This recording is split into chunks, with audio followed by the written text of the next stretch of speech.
How does your product use or challenge conventions?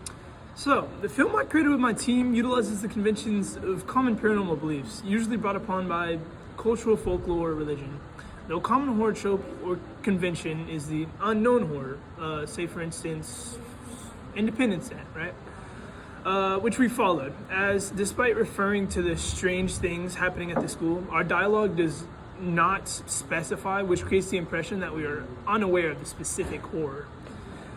Another common trope we build on is sacrificing one's own safety for the sake of spectacle or fame, which, in the film, Bryce states, "I'm just trying to record some paranormal things happening around the school," which he's aware puts him at risk, though he still risks being the one to get too curious and being put into danger. That's a good way to look at things, Mr. Tolstrup. Now, how does your film engage with audiences? Well, my film engages with audience through its adherence to common conventions, such as ghost, paranormal horror, while also maintaining its own unique charm, utilizing the found footage style to create a sense of realism, giving maybe a sense of comfort at first to the audience. That's very interesting, Mr. Tolstrup. Now, how does your film represent social groups or issues? Well, for one, as I stated, a big issue in today's era of internet consumption, many are often found chasing clout, despite unnecessary risk that may be attached. Though this was only once referenced, I guess verbally, the entire story is essentially built upon this. One theme that can absolutely be taken out of this film is safety comes before fame.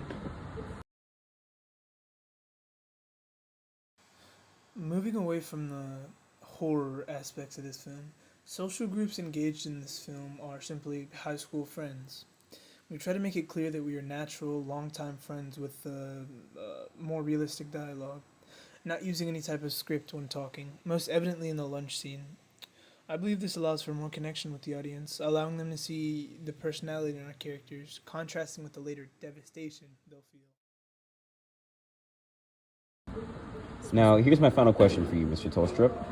How would you distribute this film? Well, that's simple. Well, not really.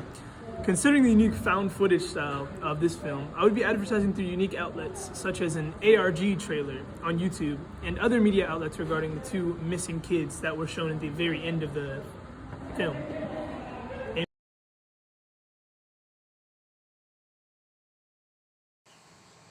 Adding on to how I'd advertise, I can also utilize common advertising techniques, such as showcasing reactions from a small audience and investing in television placements, similar to how Paranormal Activity was promoted.